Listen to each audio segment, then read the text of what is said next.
are listening to the Starter Girls podcast with Amy Lafitte and Jennifer Loading. And whether you are starting a project, starting a business, starting a brand, or starting a movement, we are here to talk about it. Yes, ma'am. We're excited. Mm-hmm. We are in a new studio this week. We love it. Woo-hoo! Right? It's beautiful. Awesome. So we are getting ready to jump in. We have a fabulous guest here today. I'm super excited about this and excited to get her on here. And so Dr. Rebecca Good is a 34-year educator who has worked as a teacher, campus principal, central office executive director, and school superintendent awesome. / CEO. Yeah. She has worked in both an ISD and charter school setting. Dr. Good has 2 degrees from SMU and a degree and full certificate from Texas A&M Commerce. That's awesome. Impressive.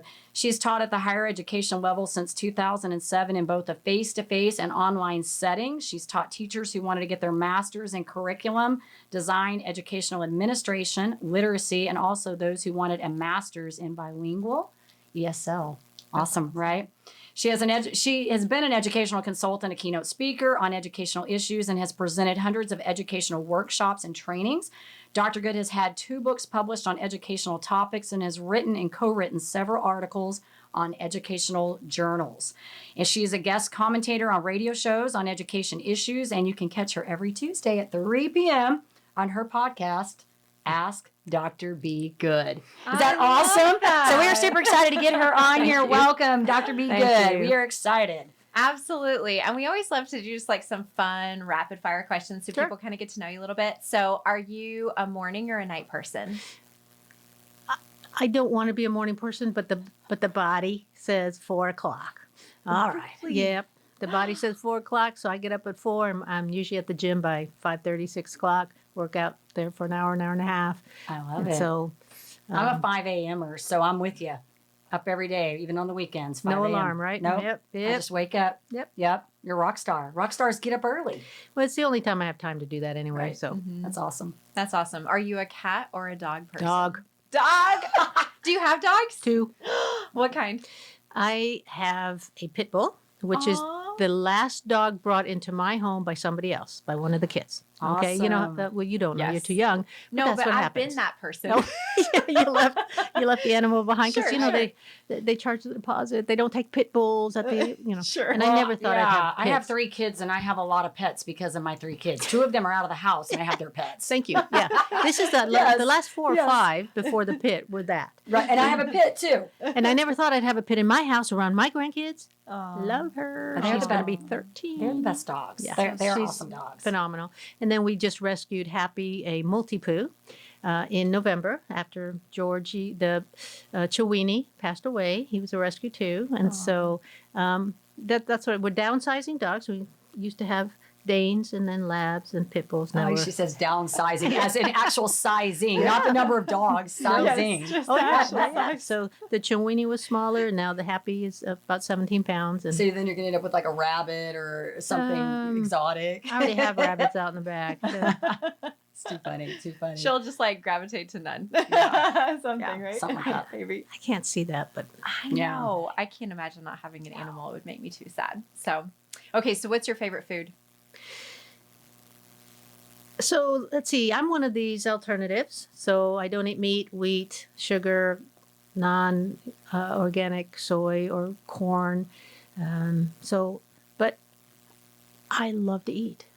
And so give me a good meal of lentils or beans and gluten-free bread, avocado toast. I mean, You're good. I'm You're good. I love it. Beans in the crock pot. there. You go. My kids would love you. I know, right? Yeah, she has a bunch of vegetarian. Funny shows. story. My kids, none of them eat meat. Like I do meat. Like I've done keto and low carb for years. They do not eat meat. They're all vegan and vegetarian. So it's like the funniest thing. Like we have to always had to do our meals like kind of opposite. Like I have to make mine and they have to cook their own. Good news is they can all cook. Yeah. They've learned how to cook. And So pretty healthy. Awesome. yeah, for Oh, the most yeah. part. For the most part. That's Yeah. so awesome. Awesome. I love it. So, well, then one thing we really wanted to kind of have you be able to explore is like, tell us about you and really what makes you unique in what you do. So I grew up overseas. I was very fortunate that at 3, the family landed in Argentina. And so we were 3 years in Argentina. Then we moved to Mexico City for 4 years. Then we went to Bolivia. And then that 1968 to 70. So, Wow. my mother cried when we were in Mexico hearing that we had to go to Bolivia. And then she cried when we had to leave Bolivia. Because we always settled in really nicely. Then we went to Hong Kong for a couple years. And then we went to Singapore. And I was 15 when we came back to the States. Now I came back bilingual in Spanish with a global understanding of the world that not everyone has, and a need to impact kids. So I became a teacher, and I was a bilingual teacher. As a matter of fact, I was Dallas ISD's in their first year program, alternative certification program, year one, 1986. Wow. There were 1,200 applications, and 100 of us were chosen, and I became a bilingual teacher. And then after 13 years, I'd gone back to get my certificate to be a principal because it wasn't enough just to impact my classroom anymore. And that's how you know. It's just, you have to do the whole building in, all right? So I went back and got the 48-hour certificate from Texas A&M, and I was in Plano at the time, and I waited for Plano to pick me up, and I'm a little bit of an overachiever, and I was doing a lot of overachieving things, but they were only interviewing males at the time. Wow. 2 days later, got a job as an administrator in Dallas ISD, so I was back in Dallas in 1999. And a couple years after I was an AP, they made me principal in 2001. 2001, I was a principal, 1,000 kids, 105 staff, and got that building recognized within a couple years. I missed it the second year by one teacher. So I saw that working with our low socioeconomic population was my driving passion. And now, why is that important? Well, frankly, if we don't do something with our kids in the Dallas area and in Texas, we're not going to have a thriving economy, folks. 51% of the kids in the Dallas area are from poverty backgrounds. Wow. If we don't give them a good, solid education to where they can have a good, solid job and pay good, solid taxes, we will all pay the price on that. And that seems to be a really hard message to get out. And so, especially in the superintendent role, this is my 8th year of being superintendent, trying to advocate for public education has become really important to me. It's not enough now just to be a superintendent of my district. I'm having to be an advocate for the children of Texas, with our legislators, with the public, to help them understand the driving need we have to make sure our schools' needs are being met, because they haven't been. And that sort of big raise that teachers were going to get based on the last legislative session, teachers were lucky to get $2,000 or $3,000.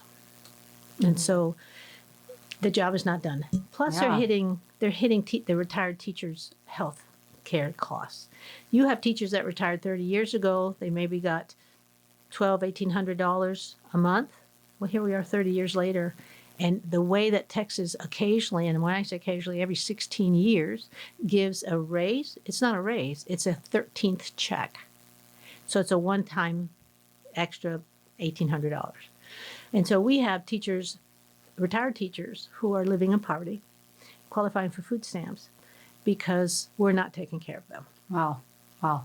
So I've got a lot of work to do. Yeah, and I love it. You're I love that you're a go-getter, and you're convicted about the things, whatever you're passionate about. You feel very strongly about that, and I love that you're going after that. Well, we don't really have a choice, folks. Right. Yeah. Think about this. If we don't educate our current generation of kids that happen to come from poverty level, second language homes, our economy in Texas will suffer. Right. Right. So there's a huge need to do what's right by the kids of Texas, not only because it's the right thing to do, but it impacts our economy. I agree. Yeah. I agree. Yeah. Well, and I always talk about this too on all levels. I mean, when you're educating people, it is better for everybody. It goes deep. It goes into everything. I mean, when you're teaching people all these skills and they don't realize the impact that it has because they think it only affects them and right there in their little community, but it goes wide and deep. And it's one of the things, I mean, and it's a little bit different story, but even in my book, I talk about the butterfly effect, how everything resonates. One little thing makes a difference. Mm-hmm. You think it's a needle in a haystack, but it makes a difference. And I think what you're doing is amazing. I love it. I love all of it. Well, it's thank incredible. you. Well, the podcast, the Ask Dr. Be Good show, was a start of trying to get the positive things happening in public education out, and not only to our parents, but beyond that. Sure. That's why it's on YouTube and Apple and so forth, because we need for people to have a balanced perspective of public education. We've not heard a lot of positive things, right? You hear we're not meeting the needs of kids. We don't have enough money. The salaries are not where they should be. The healthcare costs are too high. All of the negative things. And so what's happening is we're having there's surveys out there that show us that less and less people want to become teachers, and less parents want their kids to become teachers. Wow. Wow. So we have several things happening due to all the negative news around teaching and public education. We are getting a smaller and smaller teaching pool. And so, for example, I don't know if you know that the governor wants dual language classes in Texas, right? Dual language, teaching our kids at a young age, English, Spanish, right? Mm-hmm. Well, where are we going to get those dual language teachers? Right. And so guess what I do? I go to Puerto Rico at least twice a year, and then I also go to Spain once a year. There is an agreement, been going on for 33 years, between the Spanish Consulate, the federal government here, and Region 13, which is Austin, the Texas Education Agency. And so we're allowed to go over, well, I'll just tell you, we go over in April. There's 3 charter districts, and then the rest are ISDs. Dallas is there, Houston, Tyler. And we go and we are able to interview from a pool of Spaniards who have teaching experience, who have good English, and who want to come over to the United States and experience a different teaching environment. Yeah. And so how fun. This will be my 5th year if we get to go in April. Yeah. Hello, Wow. COVID-19. But as superintendent, I go instead of sending one of my principals, because I can't have my principals gone for 9 or 10 days, because that's the amount of time it takes. I was a bilingual teacher. I was a bilingual principal. And so I can do that work and still run the district from my iPhone. And so I go over there and we interview teachers, and we promise several of them jobs, and they come over in July. And so now I've got, out of my 100, I have 190 staff. 30 of them are Puerto Ricans. We've got about 10 that are from Spain, because they come and go. They can stay up to 5 years. Some do, some don't. And so we're able to offer an international staff to our kids from poverty who don't get out much. Wow. And plus, I didn't mention that we're dual language, English, Spanish, and Chinese. So we also do Mandarin. So we have Chinese teachers along with our teachers from Spain and teachers from Puerto Rico, and of course other countries as well. But we were able to bring the world to our kids. Wow. So that we can better prepare them. And people often ask me, well, why'd you pick Mandarin? The Chinese have been a problem a while, folks. It's not going to go away. Yeah. We need to educate our kids. Awesome. I know. How to manage, how to understand the Chinese culture. Correct. And if they speak their language on top of that, that's oof. I know. Wow. I think that's so amazing to think, like, as a junior high or a high school kid, that you would have a teacher from a foreign country. Like, I remember not having that till I was in college, and being so mesmerized by my French teacher, who was from France, and asking her all these different questions and the funny stories she would talk about learning English, and just so many neat things. So how that would spark a child's imagination is huge. It's really huge. And I know a lot of extremely wealthy people that are training their children in Mandarin. Like, I remember even seeing one day on Instagram, Ivanka Trump was teaching her daughter, like, she's getting Mandarin lessons. So, I mean, if that tells you anything, so that's really innovative of you to be doing that. Well, again, we need to prepare kids for their future. Yeah. A future that we really don't know what it's going to be like, but but we have to prepare them for it anyway. And so one of the ways we do that is we look at trends, right? Even back in 2011, when I wrote the charter, China was already figuring in our future. They're buying up a lot of properties here in the United States. As we now know from COVID-19, they're the supply chain problem. I don't know if you know that the certain chemical in Diet Coke is only from China. Wow. No, didn't know that. And so Yeah. now we have supply chain issues because of what has impacted China, and it's impacting us. And so it's awakened a lot of us to understand that, oh, wait a minute, we have allowed China to sort of embed themselves into our business world, our real estate. Yeah. And now we see what happens when China falters. Wow. Wow. All right. So I've got a question for you on all of this because wow, you definitely overachiever. I love it. I'm listening to all of this and I'm just like, wow, I'm like mesmerized. So clearly you tackle things and I love this about you.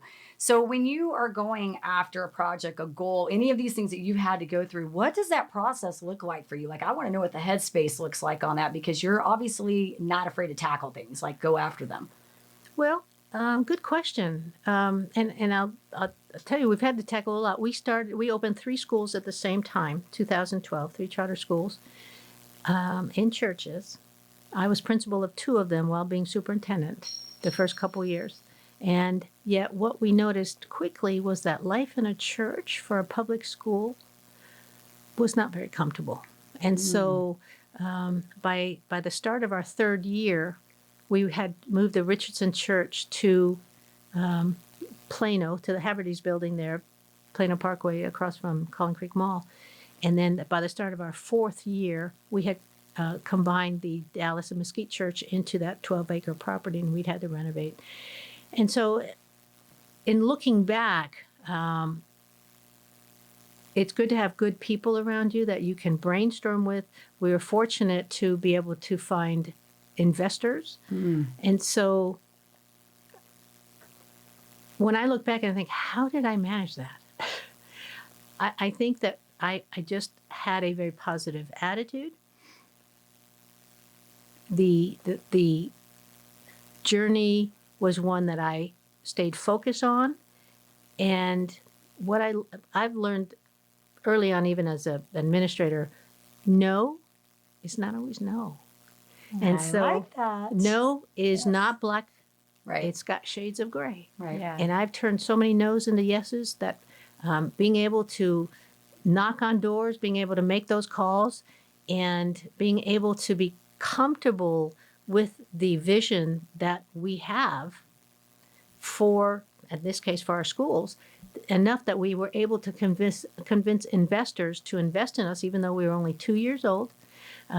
We were already low performing 2 years in a row because of Senate Bill 2.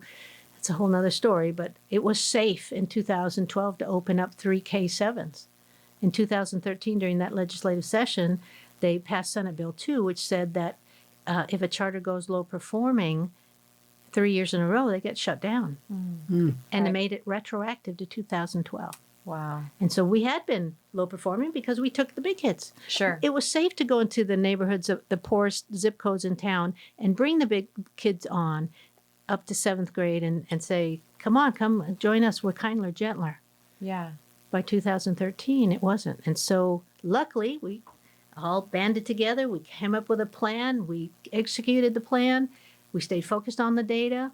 And we were able to get off low performing by the 3rd year and not bankrupt our investor, and to be able to have more money to open up than the buildings for the other 2 churches. And so staying positive, staying focused, and being able to speak confidently to where you're convincing others, that seems to be a gift area for me.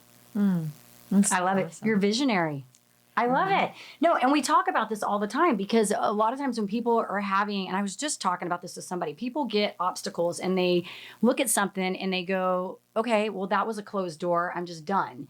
And I love that you said, that no doesn't mean no. I mean, where we heard that like a lot, right? No is not always no. And there are a lot of shades of gray. There are a lot of them there, right? And so it's really like I always tell people that there's always another path. There's always another plan. If not this, then what? Exactly. Ooh, You I love that. just have to be open to looking for and I think you have to listen to your intuition. You've got to be open to receiving so that you can find those additional twinges, whatever you want to call them, gut intuitions that come to you that lead you to the next thing. And I love that you talk about having the confidence to get the people on board, because you need that. You got to get people to buy into what you're doing. So they're going to put on my gravestone, persistently assertive, cautiously annoying. I like it. I like it. Like me. Rock on. I like it. Perfect. Perfect. Oh my gosh. Perfect. Yes, absolutely. So, well, a fun question I'd love to know, just in how persistent you are in all the areas that you can see this big picture of how schooling affects everyone, is who has been like your biggest influence, or do you have a couple, maybe even from childhood too, but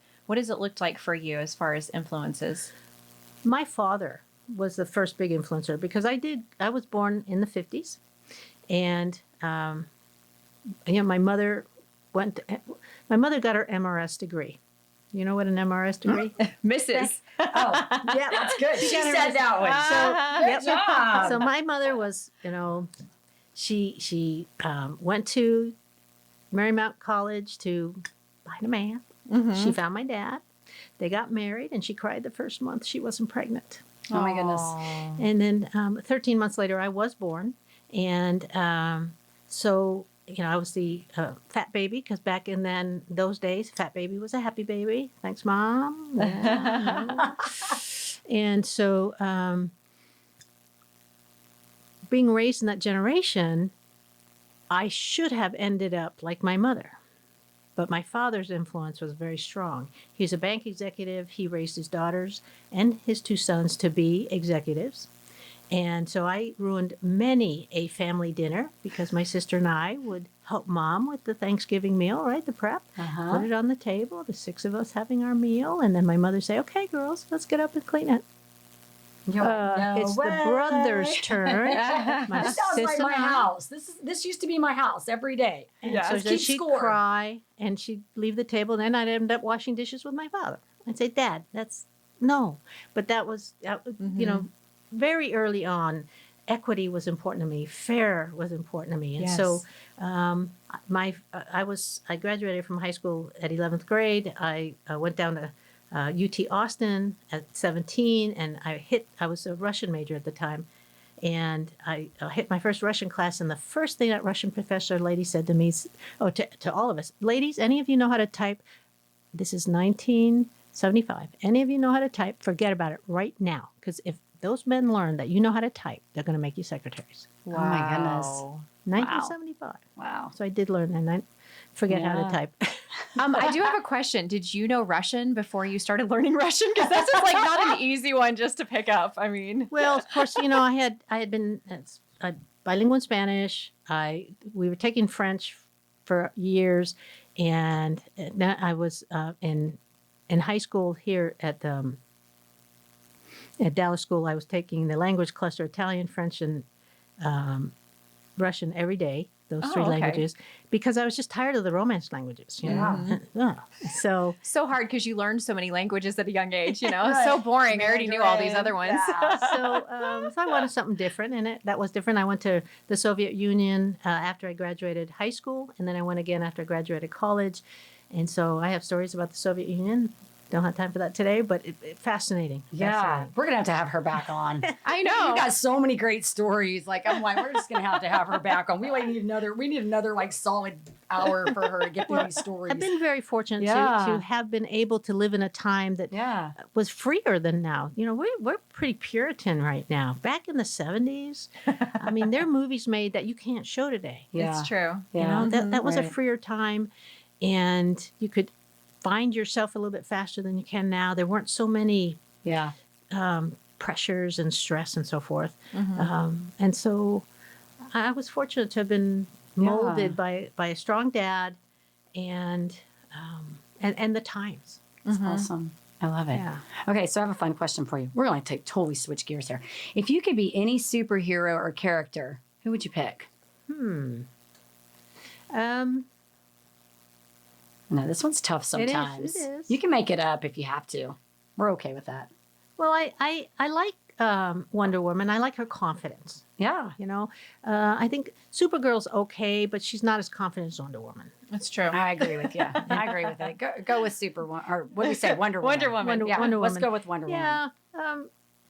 And that's and it leads me to the thought of I would never if somebody said, hey, can if you have a chance to go back to your 20s and 30s, no, Nah. no. Yeah. To look back, I might do 45 and up, but Yeah.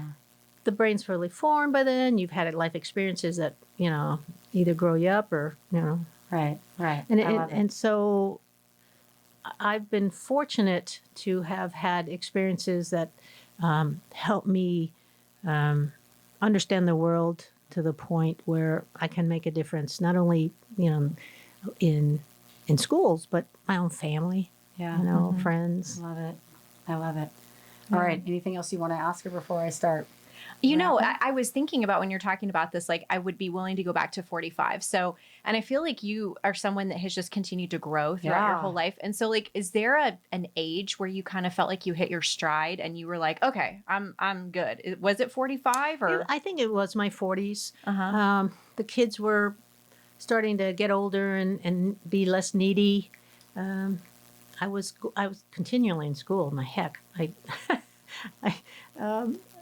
so I think going to school and being with other mature adults and talking the talk around how to save the world through education. Yeah. That's very impactful. And then being a college professor and continuing that talk and bringing the world to teachers who thought they wanted to be administrators. And then at the end of the semester, some of them said, maybe I'll stay in the classroom a little bit longer. Yeah. So being an influencer that way, that's become sort of important to me. Yeah. That's really cool. I love that. I love that she's continuing to grow. And I always say this. I mean, you have to, because the minute you stop, it's almost like you put yourself in a box. It's like you just nothing. All your creativity, everything, the ideas, all of that just kind of cease to happen for you. So I love that you're continuing to do that. I think that's amazing. yeah. And this, if not this, then what is continuing as far as an advocate? Right. I may be getting my own radio show pretty soon. It's starting in a little AM like place, it. but I like it. but I need to become a public education influencer so that I can help others understand the drive, the need to do what's Sure. right by our kids. Sure. Yeah. Love And it. really your Love it. voice needs to be heard because I hear the education piece. I mean, we all hear it, right? I mean, we've been going through elections and a lot of people voted yesterday. And so we're going through all of that and you hear that part, but from someone who it doesn't always like resonate with me, to be honest, until you start explaining the tentacles of all the places it hits. Like I start thinking like, well, if you don't have good education, you're probably going to end up, there's a good opportunity you could end up incarcerated. And then there's also like, you think of all of the human potential that's just there that if it, like imagine Einstein, if he didn't have a good teacher, right? I mean, like, I just think about that all the time. And so I like that you hit the economy because I think that hits everybody's pocketbook and everybody can relate to that. But I started thinking of all the other facets of our economy or issues that we talk about in politics, that if we go back actually and fix education, how much of that fixes so many of the other issues that we really are starting to have. It's Absolutely. interesting. Absolutely. And Love yet it. we have politicians who are influenced by lobbyists and testing Sure. lobbyists and textbooks and publishers and so forth. And so we've just got to get noisier as a society that cares for kids, not only educators. It's got to be educators and people who love educators. I agree. Okay. So when's your podcast? Tell us when that is so everybody knows where they can find you. The Ask Doctor Be Good is at 3:00 on Tuesdays. It's Facebook Live on the Legacy Facebook page, and then it's uploaded, within 30 minutes to YouTube and Apple and some of the other ones. And we not only talk to kids that are in our district, but we talk to outsiders. We talk to people who are making a difference in public education from the outside. And so having an opportunity to shine the light on the very neat things that are happening in public education is part of my work. Awesome. That's awesome. And we will, when we upload this and put it out there, we'll put your contact information. So if they want to find you besides besides your podcast, where do they find you? What's your website? How do they get in touch with you? The Ask Doctor Be Good Facebook page is my own page. I think all they have to do is Google that, and it Google. pretty much comes up Okay. now. Yeah, I think I found you Yeah. pretty easily. Yeah, I have my own Yeah. my own app now, and it's not I haven't launched it heavily, but it's the Ask Doctor Be Good for parents and teachers and educators, because if you have a problem with your kids in school and you don't know what to do, wouldn't it be cool if you could reach out to somebody and say, Wow. you know what, my school's just not listening to me. Yeah. My kid's 504, my kid's special ed, my kid is being bullied, and the school is not paying attention. What do I do? Right. I'm happy to help you with that. I Wow. love it. That's I awesome. love that. Yeah. That's I so love that. awesome. You know, become the, you remember who Ann Landers or Dear Yes, Abby? of course. Of the education world. Yes. Hello. I like it. I like it. Awesome. Well, we want to tell you thank you so much for being on here. Like I said, I think we could go on for this for a while because you've got a lot of great stories, and I love it. I'm like just soaking all this up, and I got to check out your podcast. So we want to tell our listeners, if you like our show, please give us a rating on both Facebook and, of course, iTunes, because we can't do this without you, right? Yes. And then we got to wrap this up with our mantra. Today is a great day to be brave. You might as well start now. You have the power to change your circumstances any day you decide. Let today be that day. Rise up, be amazing, be you, do you. All right, you guys take care, be safe, and be kind to one another. Thank you. Thank you, Dr. Be Bye. Good.